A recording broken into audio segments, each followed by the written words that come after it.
I don't know. I wasn't going to make this video, but I decided that it needed to be done. If for anybody, it needed to be done for me personally.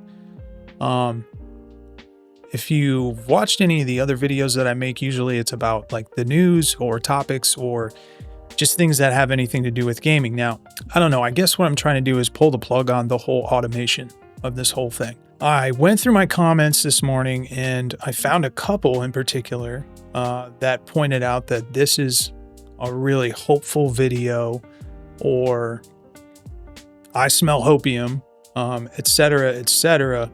And then also one stuck out in particular, and it's not that this got me or I didn't feel insulted by this, because I really do think it's important as a creator that you do kind of try and look at everything as a whole. And I think what people have to say is also important, critiques of your work. And I try to remain as open-minded as I possibly can about this.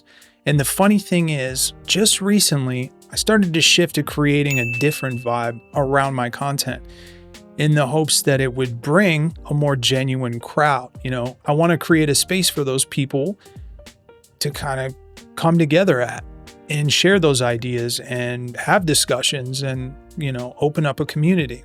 I'm not even going to sugarcoat it either.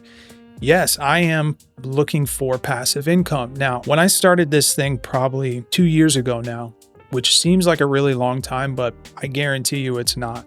All I really did was I was just another person on the internet thinking, hey man, I'm playing these games and there's a lot of funny moments. Me and my friend Dave. Looks like Dave just went into slow-mo mode. He's backing off and bandaging again. Herman's getting pissed coming at the announcer's table. Oh my gosh, Dave connected with the neck of Herman. And I just came up with a plan one day. I was like, why are we not recording some of this stuff? Oh, dude, I've never seen that happen, Dave. What happened? Oh, bro. The problem is a billion other people are doing that daily, and they're all much funnier than I am, right? They all have much more to say than I do. I put myself in a box and I started thinking, well, everyone's doing this, and what makes me different? And then it kind of clicked one day and I started to realize I'm different. I'm that thing that makes people want to come back. You know, my vibe, what it is that I have to say or what it is that I have to do or how I say it. And the most recent example of that is my shift. If you've been waiting around for some Stalker 2 DLC, then I may have some. If you've been waiting for Subliminal to drop like I have, then now's your chance to grab it up. So Techland just made a pretty big announcement a couple days ago. If you already own my shift into the news segments from just straight me playing video games and having these real genuine moments, these moments where I would take a clip out of a game and this was my actual genuine reaction. These clips weren't getting any views at all. I'd probably hit 1,000 views on the shorts feed, which is basically the algorithm just pushing you to 1,000 views. And then, you know, that's it. And then all my videos would just die. And now recently I started really digging deeper and asking, like, what is it that I'm providing for people? I, like a lot of people, get stuck in these creator guru feeds and, you know, really start wondering where I can change my content or fix my content or how I can frame my content or make it hit or land somehow better. At this point in time, in my opinion, kind of like a rehearsed thing. Like when I look around at everyone else on YouTube, we're all doing the same thing, you know? And I think it's very few people out there that really hit the mark and make something truly unique. And I made a shift recently to telling news stories about what's happening in video games, about the latest tech that's coming out, about pricing, about how I feel about it, and sometimes not about how I feel about it. Sometimes I played it safe and sometimes I put the kid gloves on because I feel like too much cynicism can breed negativity in general, and I just don't like doing that. So I think the comment that really stuck with me this time was a user had commented on my feed, and now this person, you know, whatever, they probably have some just true insights, and that's the most beautiful feedback that you can get, is probably the negative feedback. There's no X, no Y, only Z. And at first I thought to myself, I said, what does that mean, right? Because I think about things real deeply a lot of the times. what is it that I'm lacking for this person? Why is this video blowing up, but this person doesn't like it? And I started to think about it more in the terms of this person is exactly like me. This is the viewer that I don't make content for anymore. I make content for people, massive groups of people that want to watch the next thing happening. They want to get to the next thing before the video they're on even started beginning to play. And as a culture, we've become this way. And the user also mentioned that this is the most AI constructed template that I've ever seen, or not that I've ever seen. Something along the lines that this is the most AI constructed template, like everyone else, or something along those lines. But I saw that and I said to myself, I scripted this video myself. What does that say about me? I actually did research the topic with AI, and I do a lot of the things that I do with help from AI, but I never use AI to script my videos. I'm very specific about that. I always write the script myself. But it started me thinking like, yes, this video is all positive. But I had gotten so tired of just looking for different topics to talk about. But then all of a sudden, I'd look back and I'd realize that each one of these topics I've become very cynical about. I've become very negative about. And I'm really just like stirring some internet pot. And I got tired of doing that. So I put one video out that was straight hopium. Like, I put this video out about how Xbox is making a turnaround and how I saw that as positive, because as a longtime fan of Xbox and just seeing Xbox go through all of these different waves of ups and downs, and then recently like a real low point when they took Game Pass from $20 a month, the ultimate tier, all the way up to $30 a month. And then the new CEO stepped in and I was ultimately skeptical. I actually put 2 videos out. One of those videos was, there's a new sheriff in town, and it was very like... So the new lady that's pretending to run Xbox made a very astute observation. In a recently leaked internal memo, she stated that Xbox Game Pass has become too expensive for players. Within the next few days, the whole landscape changed. And something happened I never expected would happen. The CEO went and drop the price. Now, not back down to $19.99 a month, but at least if they were going to make a price hike, somewhere in the region of $22 would probably be a logical step. Now, I pay $20 a month for Netflix. You know what I mean? So $22 in my mind to play 100 plus, probably 300 plus video games at this point and have them at my fingertips no matter where I go and stream them, that doesn't seem like such a big price to me.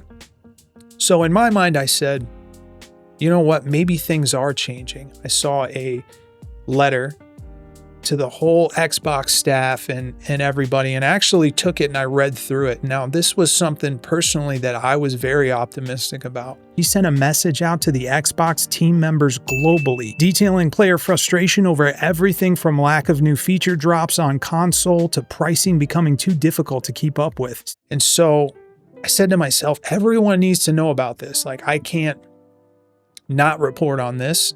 Apparently, I'm a game news reporter now. I've made this shift, right? I report the game news and all I do is report what I see. But I take a little bit of myself and then I stack it on top of that, because I think if you don't have a personal stake in it, then it's not unique at all whatsoever. If you're just sitting there and, you know, ABC reporting the good, the bad, and the ugly, and then all of a sudden maybe you have a cynical take here and then a happy take here and then this or that, and you're just...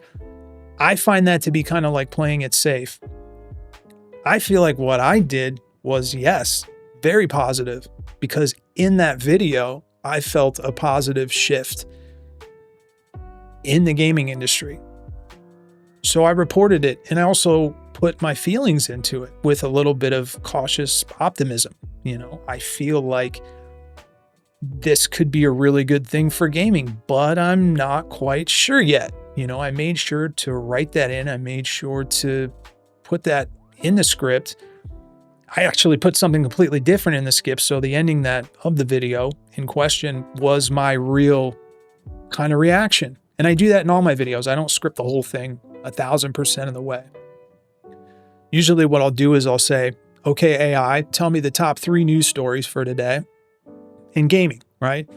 AI will spit out 3 news stories, and then I start my research because I never trust AI. I don't trust the information that it's giving me. Sometimes it'll give me information from, a month ago and it'll act like it just happened yesterday. So I got to be very careful about the things that I say and about the things that I put out online, because credibility is everything when you're reporting on certain news stories. So I make sure and vet all of my stories. I go through them, sometimes multiple times, and I go to at least 3 different sources. I really want to and probably should start citing my sources inside the actual video description so that other people can kind of see that too. And that's something that I've thought of in the past. But as for right now, I'm just basically heavily leaning on AI to bring me the content, right? Bring me stuff to talk about.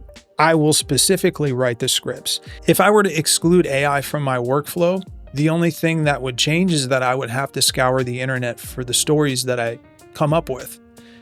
I use AI as a tool, and I think that it's really important that people understand that AI is not a replacement for me. And this is not a video saying, hey, I'm sorry for using AI. I don't think I have anything to be sorry about. AI is great to use as a tool. I think everybody should be learning how to use AI, because if you don't learn how to use it, you're going to get left in the dust. I think that creators in general, I don't think they're ever going to get replaced by just AI dummies out there doing what it is that makes people unique. Having a unique personality, approach, and perspective in your videos is probably the most important thing. And it's something that I'm really trying to lock into. So from here on out, I'm going to try and ditch that teleprompter, and I'm going to try and just talk to the camera. I think it's super important that I do that. I think it's super important that I get to know you as the viewer. And I think it's even more important that you know me, because that means maybe I can work less and do the thing I love more, which I'm pretty sure everyone wants to do. I work a lot. I have a family. I have people that depend on me. And this is something that I really love to do, whether this is what happens, whether I make money off of, creating videos for YouTube, or if I take the camera and I go out and do other things with it, because honestly, that's something that I'm really into. Video editing has probably been one of my favorite things to learn in the past 1.5 years. And I really enjoy just doing this overall. Anyways, that's really all I got to say today. If you really enjoyed this video, sub to the channel. There's more content that's going to be like this coming. Also, I'm still going to do the triple play. I'm still going to do the news shorts. I'm still going to do things like that. But I'm doing that with a heavy promise of really adding myself more than writing, because I think the writing has been so heavily influenced by other people and just what I think a news broadcaster should sound like, that I kind of forgot who I am. So I don't know. If you're interested in hanging out for that, then like and sub. If not, thanks for watching the video anyway. It really is a joy to make these things, and it really is fun for me to play around with the camera, learn the different settings, and just see the quality go up and up throughout this whole time that I've been doing this. So thank you for that. I'm gonna catch you in the next video. I do have a triple play scheduled for next week. I already did this week's. If you haven't seen it already, go ahead and watch that video if you're interested. If not, have a great day. Thanks.